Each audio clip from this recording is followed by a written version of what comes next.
of the power of women using their voices. And the first thing I want to say is thank you for your patience. We had a little bit of technical difficulty earlier this morning, so we did not broadcast at 10:30 as we had originally hoped. But we are here now, and I am absolutely delighted to have as my guest Jill Wichner. Jill is a phenomenal copywriter and a content marketing strategist. Jill, welcome. Thank you so much. I'm so excited to be here having this conversation with you today. I'm so happy that you're here with us. Can you fill in for our audience anything that I left out of my introduction? Maybe tell us a little bit about what exactly you do. Oh, sure. So I help business owners and entrepreneurs to grow more engaged and loyal audiences and also increase their conversion rates through copywriting that showcases the heart and personality behind the words. I love that. You are speaking my language. Yes. Because it's a major pet peeve of mine. In fact, I'm kind of on a mission to overturn this misconception that people have to pick between being smart and being business savvy. And also being true to themselves and incorporating their heart and their real identity into their work. And it sounds like you believe the same thing and you're advancing that cause as well. Oh, absolutely. And I think specifically in business, people think that emotional connection has no place. But I think now more than ever, it's so important to have that. So the strategy portion of copywriting, of course, is still very important, but that emotional connection is what really makes it so much more powerful. Yeah, agreed. In fact, I was actually reading a statistic this morning that said that 87% of purchases have emotional connection as their primary motivator. Isn't that crazy? Yep, it is. That's people listen to that. You need to infuse your content with your voice. It's so important. And it keeps people coming back. They can relate to you that way. Yeah. You have a more loyal following, they relate to you and they keep coming back for more. Yeah, it builds not only your brand identity, but your brand loyalty. So that is fabulous, Jill. Thank you. I would love to dive into my first question for you, which is, what does it mean to you to be a woman who is using her voice?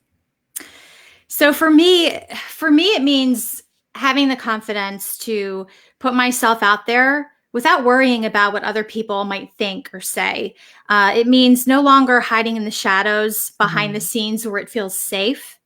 Because I found that when I prioritize feeling safe and staying hidden in that way, it might be more comfortable, but I'm preventing myself from getting out there and helping people the way that I want to.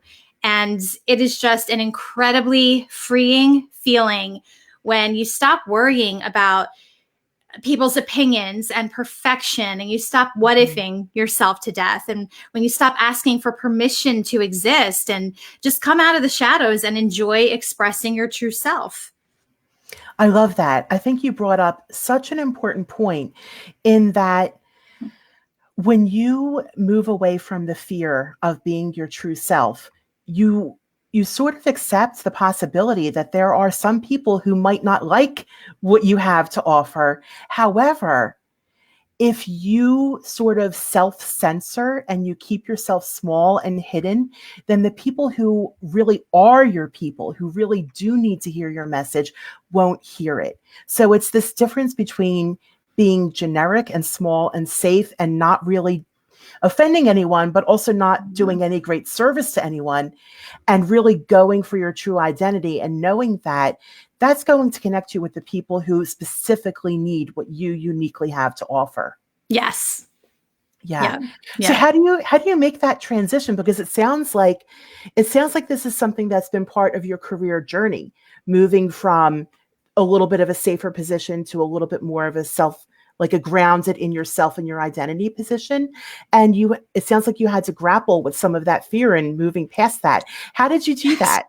Oh yeah. I think it comes down to, just getting past all the self-doubt and getting past the fear and stop worrying about perfection and realizing that when you have something that you want to share with people, something that is truly going to help them and it's going to help them change their lives, change their businesses, to sit back and do nothing because, I'm a little nervous. So I'm working with my clients for the last 7 years, but I'm afraid to branch out into video, or I'm scared to run a course or do this or do that. it holds you back. Your own professional and personal growth kind of halts, but you're also, you're keeping from people these great things that you have to offer them. So it's just a matter, I think of prioritizing the good that you can do for people over the fear, and just pushing yourself out of that comfort zone, even though it feels a little uncomfortable. I love that. I just got goosebumps because I think you hit the nail so on the head with the idea that it's when we actually focus on the service and the good that we can provide for others that we're able to overcome obstacles in our own lives. Yeah, Exactly. It's a great partnership. Jill, what advice do you have for a woman who is maybe struggling in those areas, maybe not sure how to claim her voice and step into that power? What sort of takeaway can you give to a woman in that position? Well, I think that, words are such an incredibly powerful way to affect people. So my hope is that if you're listening to this and if you're hesitant to use your voice, and that's whether you're speaking on a stage or on a podcast or using your voice in your written content, take that step out of the shadows and let yourself be seen and heard. Because no matter what point you're at in your business or your life, your words matter. And there are a lot of people out there who need to hear them. And it does get easier. So I would say, push past that fear, push past the self-doubt, forget perfection, because that's just, you'll never go anywhere if you're waiting for everything to be perfect. Right. Forget about what other people might say or think. And remember, it's about you, and it's how you could change things for yourself and for other people. And I think I would add too, that it's important to remember that you're in control, because I hear a lot of people who are concerned that, almost where they think that putting themselves out there means putting everything out there. It has to be all or nothing, but you're in control. So it's not about oversharing. It's just about letting your true personality come through. So, it doesn't have to be like that great chunk blender confession scene in the Goonies, where it's just like, oh my God, I did this and I did that. You don't have to share every little thing. You could share as much as you want, but just focus on you and who you can help. And it's just about letting your true self come through. That's great. And I love that you added that point there. It's something that hasn't been talked about on this series yet. And it's the idea that really part of who you are is also where you fall on the spectrum of being reserved and a little bit more private, and being a little bit more willing to share more private information. And in order to connect with people, you don't have to lay everything bare to the world. Be true to yourself. And if yourself is a private person, know that that can still be honored and you can still connect with other people. So thank you for bringing that out. That's a really great point. Before we get to what I usually end our conversations with, which is, where can people find you and all that good stuff, I actually have one other point that I wanted to bring up, because I feel so honored to have you as a guest on this series. And that is that when it comes to the power of women's voices, one of the things that I find most uplifting and most amazing about that is that women have an incredible capacity to uplift each other.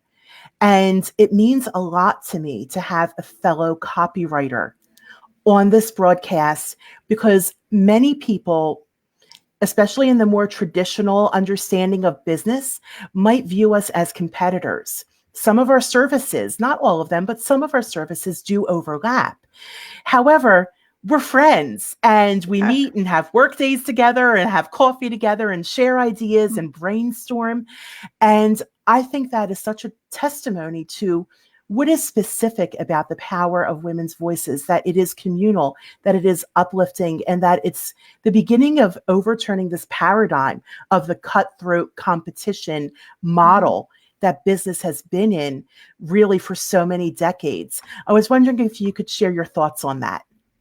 Sure. Well, and I love being on here with you. I'm like so thrilled to be a part of this, and in part because you're someone I admire. You're a friend. I know what a talented writer you are. And, a lot of times we all hear people say that, oh, there's room for everyone. We can all be successful.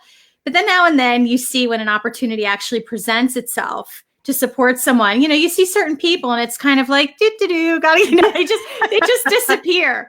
But I think what's important for people to know is that supporting and encouraging each other doesn't mean giving yourself away. You don't have to lose anything by supporting someone. So for example, it doesn't mean you've got to hand over all your clients or you have to share every one of your business ideas, strategies, secrets. You don't have to lose anything. And in fact, there's so much to gain by supporting other women and people in general. You make friendships, you form relationships, you learn about these people, you learn more about yourself, which by the way, helps you strengthen your voice even more. You gain new perspective. And I think that it's common to see new opportunities coming your way as a result of supporting and encouraging others. And I'm not saying that, you should support someone because you want something in return. That's not what it's about. But I think as you start to form relationships and people see your desire to support them and encourage people around you, even if they could be seen as direct competition, you're someone they want to collaborate with. They want, because there's that likability and that trust that you're establishing with them. So, if someone is launching a new product or course, give it a little social love, and I think you'll see that people are very excited to help support you as well. So, you don't lose yourself, you don't lose a thing, and you actually gain a lot from doing it. Beautifully said. It's just sort of, what you put out there is strengthening the caliber of our interactions in business, but also bringing good back to ourselves as well. It's just a matter of being a person who wants to be a good person and collaborate and form relationships. And that only contributes good to the world and brings good back to ourselves too. So thank you for sharing that, Jill. Where can people find you? People can find me on jillwichner.com. Fantastic. We will be sure to put that link in the comments after the broadcast is finalized. And I know that you have a really special event coming up. I'll be there, and I would love for you to tell us what it's about. Yay. It is in 2 days. I'm going to be teaching an interactive workshop, a live interactive workshop, and it's called Connect and Convert. And I'm very excited about it. And Marissa, I'm so excited you're going to be there. And it's basically going to prepare business owners to get started with a highly effective content marketing strategy. And it's going to help them to attract and convert ideal clients, increase engagement, build connection, and all these great things, while also confidently showcasing their unique voice and personality. Wow. What more could you ask for? I want that. So if you are not looking forward to looking at a blank 2020 calendar and wondering, how am I going to organize my content and showcase it, come to this event on Thursday. Where is it being held, Jill? It is at the Doylestown Wellness Center in Bucks County. And what time? It's in the morning. Yes, 9:15 to 11:15. Great. I will put the link to purchase tickets in the notes as well for this broadcast. So I hope to see some of our audience there. Jill's a phenomenal speaker as well as writer, so I'm really hoping you can join us. Jill, thank you so much for sharing your passion, your intellect, and your personality with us on this episode. I really appreciate you.